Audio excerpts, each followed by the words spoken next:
Hello students, welcome to याद agriculture rankers करें। मैं आपका युवराज धार्मिक और आज का ये हमारा जो लेक्चर है rain fade and dry land agriculture का चौथा लेक्चर है, जिसमें हम थॉर्न वेट का वर्गीकरण पढ़ रहे हैं। इन्होंने क्लासिफिकेशन दिया था क्लाइमेट का, यानी वातावरण का जो वर्गीकरण किया था उसके विषय में जानकारी लेंगे। इन्होंने ये 1931 से 1933 के मध्य में दिया था और एक मैं डेट और आपको बता रहा हूँ, 1948 में इन्होंने इसे संशोधित किया था। तो इसे याद रखिएगा, ये दोबारा पूछा जा सकता है आपसे। इसे पढ़ते हैं हम थोड़ा सा। थॉर्नवेट ने कोपेन के वर्गीकरण में संशोधन किया और पौधों एवं जलवायु मापदंडों को शामिल करते हुए इसे और विस्तृत बनाया। इन्होंने 4 मुख्य सूचांक पेश किए। जो थॉर्नवेट थे, इन्होंने कोपेन के वर्गीकरण को ही सुधारा।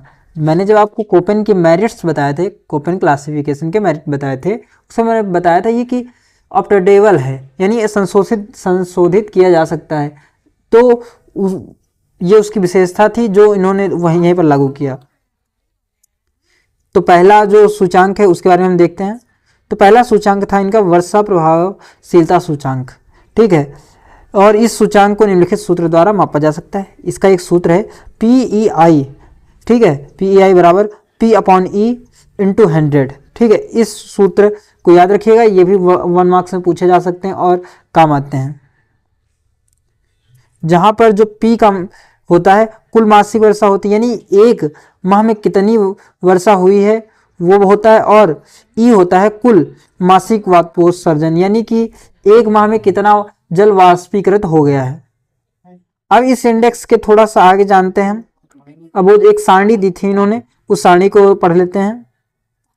इसमें इन्होंने PE इंडेक्स और श्रेणी बताया था और किस प्रकार की वनस्पति होती है ये बताया था।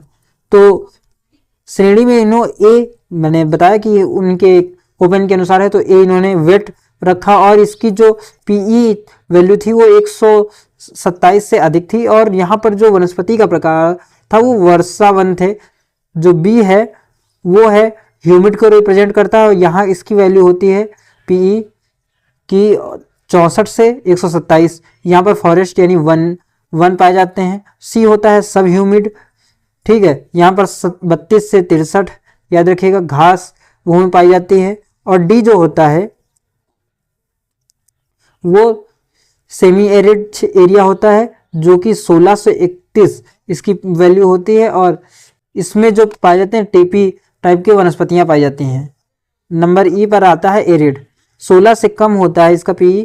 और मरुस्थल जो होता है ये मरुस्थल टाइप की वनस्पतियां, मरुस्थलीय वनस्पतियां पाई जाती है। और एरिड है तो जाहिर सी बात डेजर्ट होगा।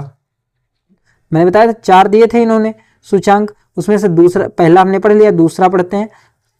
थर्मल प्रभावशीलता सूचांक। देखिए, थर्मल प्रभावशीलता सूचांक को निम्नलिखित सूत्र द्वारा मापा जा सकता है। इसका सूत्र भी है TEI = T/E × 100, जहां पर T क्या है मासिक औसत तापमान है और E है मासिक औसत वाष्पोत्सर्जन, यानी एक महीने में कितना उसका औसत तापमान था और एक महीने में कितना वाष्पोत्सर्जन हुआ है। अगर श्रेणी के रूप में इसे देखें हम, इसकी जो सारणी बनेगी उसमें श्रेणी A नंबर पे इन्होंने ट्रॉपिकल रेन फॉरेस्ट रखा है, ठीक है। इसका जो T/E इंडेक्स होता है, थर्मल इंडेक्स, वो होता है 127 से अधिक। और जो वनस्पति होती है उसमें कटिबंधी या वर्षावन होते हैं। श्रेणी की बात करें तो ये टेम्परेट रेन फॉरेस्ट आते हैं इसमें, ये 64 से 27 तक आती है इसकी वैल्यू। और ये समशीतोष्ण वन होते हैं यहाँ पर। और C होता है माइक्रो थर्मल रेन फॉरेस्ट होता है, ये होता है यहाँ पर 32 से 63। और माइक्रो थर्मल क्षेत्र आता है ये। और D जो है टैगा क्षेत्र आते हैं इसमें, 16 से 31 इसकी वैल्यू होती है। और यहाँ पर जो क्षेत्र है टैगा क्षेत्र आते हैं। और E पर आता है टुंड्रा। टुंड्रा एक विशेष रीजन होता है जहाँ पर हमेशा बर्फ जमी होती है, एक क्षेत्र है। और ये इसकी जो वैल्यू है 5 से 6 से 16 होती है टुंड्रा। और फॉरेस्ट F है हमारा फ्रॉस्ट, जिसकी वैल्यू होती है 5.6 से कम। और ये हिम क्षेत्र होते हैं, फ्रॉस्ट क्षेत्र। हिम का मतलब समझ रहे हैं ना, जहाँ पर वर्षापात होता है, सॉरी हिमपात होता है, मतलब जहाँ पर बर्फ बरसती है। इसका जो तीसरा सूचांक है वो संभाव्य वाष्पीकरण और जल की अवधारणा पर है, तो इसे देख लेते हैं हम। यहाँ पर 3 नंबर डाल लीजिएगा आप। तो इसका परिचय है 1948 में थॉर्नवेट ने संभाव्य वाष्पीकरण और जल संतुलन की अवधारणा प्रस्तुत की। जो मैंने बताया था कि संशोधन किया था, तो यही था ये। इसका उद्देश्य जलवायु वर्गीकरण को सेवा प्रदान करना था। इन्होंने थर्मल दक्षता, थर्मल इफिशिएंसी की अवधारणा विकसित की। थर्मल इफिशिएंसी को हम थोड़ा सा यहाँ जान लेते हैं। थर्मल इफिशिएंसी क्या होती है? थर्मल दक्षता ऊर्जा का एक सूचांक इंडेक्स है जिसे जल गहराई के रूप में मापा जाता है। यह निम्नलिखित सूत्रों से व्यक्त की जाती है। थर्मल इफिशिएंसी होती है T/E। देखिए ये सब चीज़ें ज़्यादा, ये थॉर्नवेट का क्लासिफिकेशन ज़्यादा पूछा नहीं जाता है इसमें, लेकिन फॉर इसलिए पढ़ लीजिए कि अगर आ जाए तो लिख दें, 1-2 टेबल सब बना दें। मैं बता रहा हूँ कोपेन का पूछा जाएगा, चाहे जैसे लिख लीजिए के ले लीजिए, चाहे जैसे कोपेन पूछा जाएगा, ये नहीं पूछा जाएगा, लेकिन पढ़ना है आपको, लेकिन पढ़ लीजिए और काम आएगा। और ई वहाँ पर होता है मासिक, ई जहाँ पर होता है मासिक औसत वाष्पीकरण होता है। इसके बाद थर्मल प्रांत के बारे में जानते हैं। इसे थर्मल प्रोविजन कहते हैं, प्रोविजंस कहते हैं।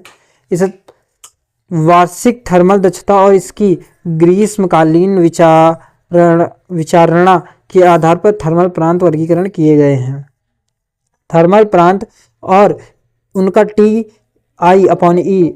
TI/E इंडेक्स, देखिए इस इंडेक्स को जान लेते हैं। थर्मल प्रांत हो और दूसरे इंडेक्स में हम TI/E इंडेक्स, ठीक है। नंबर ए पर रखा जाता है मेगा थर्मल्स को, तो जिनका इंडेक्स होता है 44 से बड़ा होता है, ठीक है। और B1 और B2 मीसो होता है 22.4 से 44.0 होता है।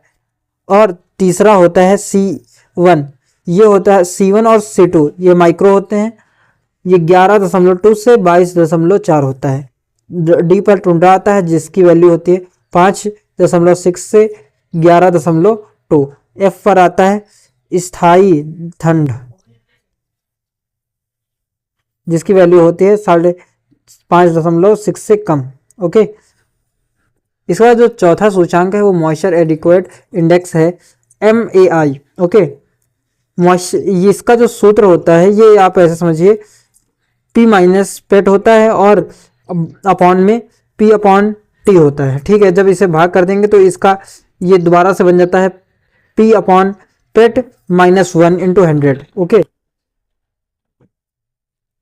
इसकी जो सारणी बनती है वो बनता है जलवायु का प्रकार और EIM मान परसेंटेज में, ठीक है।